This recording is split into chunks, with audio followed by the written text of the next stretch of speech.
আসসালামু আলাইকুম, 26 পেজ। তো এখন এই মুহূর্তে আমি যে ভিডিওটা নিয়ে এসেছি এটা হচ্ছে তোমাদের পরীক্ষার হলে যাওয়ার পর কী কী করণীয় এবং পরীক্ষা কীভাবে অ্যান্সার করবে এবং কীভাবে 3 ঘন্টা প্রপারভাবে কাজে লাগাবে, সম্পূর্ণ অ্যান্সার করে আসবে। তো ফার্স্টে আমরা পরীক্ষার হলে আমরা 1 ঘন্টা আগে, কেন্দ্র 1 ঘন্টা আগে চলে যাব অন্তত, যেহেতু ফার্স্ট পরীক্ষা না, সব পরীক্ষার আগে আমরা মোটামুটি 1 ঘন্টা আগে সবাই চলে যাওয়ার চেষ্টা করব। তারপর সিট প্ল্যান অনুযায়ী সিট প্ল্যানে বসবো, বসে কোনো কাগজের টুকরা আছে কি না এগুলো দেখে নিব। যদি না থাকে ফাইন, আমরা তো 15 থেকে 20 মিনিট আগে টিচাররা, আধা ঘন্টা আগে টিচাররা আসে হলে, তারপর 15 থেকে 20 মিনিটের আগে খাতাটা দিয়ে দেয়, ওএমআর শিটটা দেয় আগে।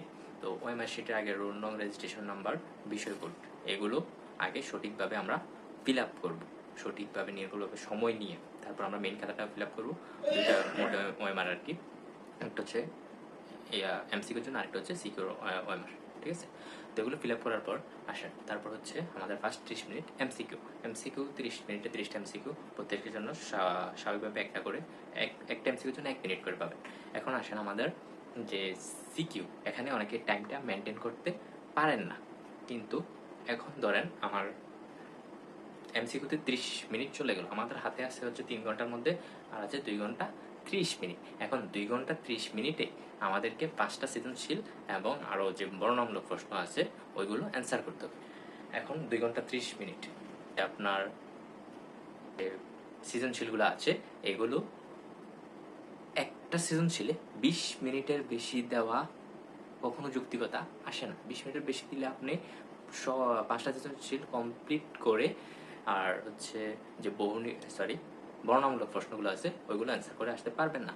তার জন্য আমি যেভাবে এক্সাম দিয়ে এসেছি, এক্সামগুলো যেভাবে দিচ্ছি, যেভাবে দিলে তোমাদের সুবিধা হবে, সেই অনুযায়ী একটা সৃজনশীলে সর্বোচ্চ 20 মিনিট করে হলে 5টা সৃজনশীলে 100 মিনিট, তার মানে হচ্ছে তোমার এখানে 1.5 ঘন্টা চলে যাচ্ছে, আর হাতে থাকতে হচ্ছে 1 ঘন্টা।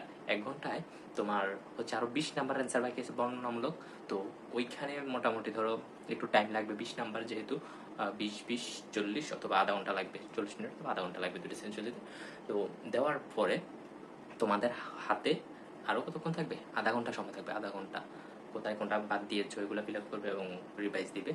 আবার তোমরা চাইলে কিভাবে খাতা শুরু করবে লেখাটা, ধরো এটা একটা পেপার, ঠিক আছে, সৃজনশীল কিভাবে লিখবে? ফার্স্টে ক খ 1 পেজে লিখে ফেলবা, ক খ 1 পেজে। তারপর আসো গ, আমরা এখান থেকে শুরু করব, শুরু করে তারপর আমরা 1.5 পেজ লিখব, 1.5 পেজ এখানে এসে শেষ করে দিব। 1.5 পেজ অথবা একটু বেশি লিখবো 1.5 পেজ থেকে। আর গহতে এসে যেহেতু 4 মার্কসের, আমরা এখান থেকে শুরু করব আর এরপরের পেজে এসে শেষ করব, এই পেজে এসে শেষ করব, মানে হচ্ছে 2 পেজ, গহ 1.5 পেজ বা তার একটু বেশি, আর গহ হচ্ছে 2 পেজ, আর ক 1 পেজ, এভাবে সৃজনশীলগুলো সবগুলো দিয়ে আসবে। এখন আসো, আমার টাইম লেগে যায়, আচ্ছা যদি টাইম তোমার বেশি লেগে যায় তাহলে আমি বলে দিচ্ছি হচ্ছে ফার্স্ট যে 2টা সৃজনশীল অ্যান্সার করবা, ওই 2টা সৃজনশীল হয়তো টাইম বেশি লাগবে, একটু নার্ভাসনেস থাকবে, তাই হয়তো একটু টাইম বেশি লাগতে পারে। তাই আমি ধরে নিচ্ছি 2টা সৃজনশীল যদি তুমি 50 মিনিট যায়, তাহলেও তোমার আরও হাতে 10 থেকে 15 মিনিট এক্সট্রা থাকে সব অ্যান্সার করার পর, আমি যেভাবে টাইমগুলো বলে দিয়েছি।